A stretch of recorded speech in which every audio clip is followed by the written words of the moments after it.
Kita check out lebih awal ya. Aku sama Mas Rio udah nggak tahan di sini, Mbak. Kisah horor Wawa di saat Wawa ini sama ibunya sedang menginap di sebuah villa di Bali. Jadi tanpa berlama-lama kita langsung masuk aja ke ceritanya ya. Check it out.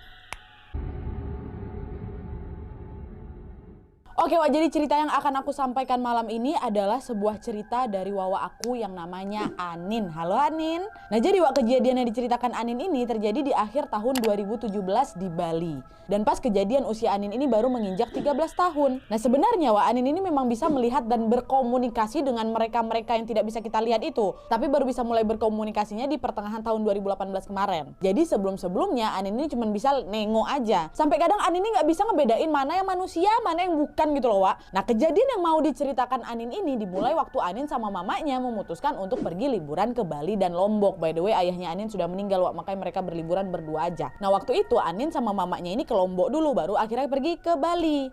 Nah setibanya mereka di Bali Wak, mereka ini memutuskan untuk menginap di salah satu resort di daerah Nusa Dua. Dan resort ini adalah salah satu resort yang elit atau premium gitulah. Anin sama mamanya memutuskan untuk menginap di situ karena lagi ada diskon besar-besaran Wak, dari harga 6 juta per malam jadi cuma 1 juta aja. Siapa yang gak tergiur sama diskon kayak gitu? Dan tipe villa yang mereka booking waktu itu adalah villa dengan 1 kamar tidur dan ada private pool. Nah saat sudah sampai di kota Bali, mereka pun langsung dijemput driver dari pihak resort dan langsung menujulah langsung ke resort. Selama di perjalanan Wak, Anin sama mamanya lumayan kaget karena ternyata jalan menuju resortnya itu agak masuk-masuk ke hutan gitu. Tapi waktu itu mereka nggak ada pikiran negatif sama sekali karena kan mereka ingat resortnya tuh memang bagus sekali kan dan nggak seram sama sekali kalau ditengok dari website. Tapi Wak, pikiran negatifnya Anin ini mulai muncul ketika mereka akhirnya sampai di pintu masuk resortnya. Jadi di pintu masuk itu ada kayak kayu yang gede kali dan di dua sisinya tuh ada kayak patung khas Bali gitu loh. Dan patungnya pun besar kali kata Anin. Tingginya sendiri tuh sekitar kayak seukuran truk yang kecil Wak. Dan untuk masuk ke resortnya mereka ini harus kayak ngelewatin security check gitu. Dan ternyata durasi pengecekan di sana pun lumayan lama nih Wak. Jadi Anin tuh kayak agak sempat bosan dikit. Nah waktu itu Anin duduklah di sisi kiri dan dia ngeliatin patung yang besar kali itu ada di sisi kanan. Nah pas Anin lagi lihat patung di sisi kanan itu, tiba-tiba mata patung kanan tuh ngelirik ke Anin. Jadi kayak tiba-tiba langsung ngeliatin si Anin gitu loh Wak. Nah Anin yang kaget pun langsung buang muka lah kan, buang muka ke kiri.